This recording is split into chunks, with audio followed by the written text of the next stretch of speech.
আজ আমি তোমাদের আরেকটি গল্প শোনাবো, যে গল্পের নাম হচ্ছে গরিব মিসকিনদের প্রতি দয়া।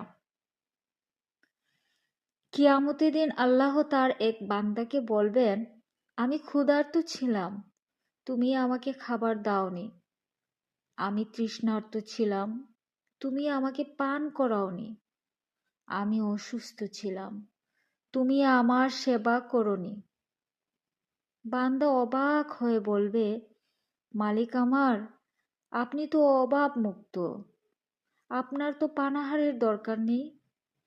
আপনি কিভাবে ক্ষুধার্ত, তৃষ্ণার্ত ও অসুস্থ হতে পারেন?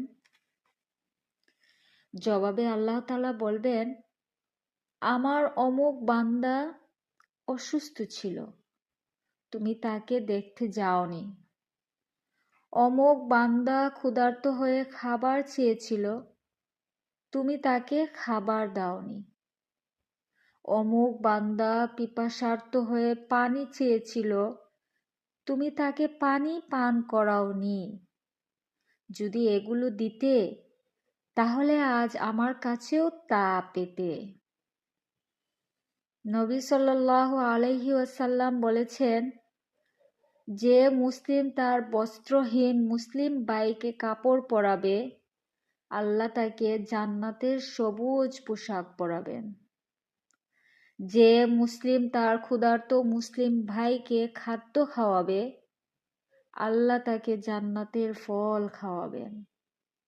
আর যে মুসলিম তার কোনো তৃষ্ণার্ত মুসলিম ভাইকে পানি পান করাবে, আল্লাহ তাকে জান্নাতের শরবত পান করাবে।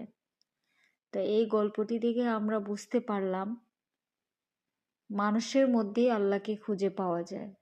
আল্লাহ যেসব কাজ করতে বলেছেন, যেগুলার মধ্যে সওয়াব নিহিত রয়েছে, এগুলা করলে আল্লাহ খুশি হন, আর বিনিময়ে তিনি ওই বান্দার জন্য জান্নাতে এর প্রতিদান দিয়ে থাকেন।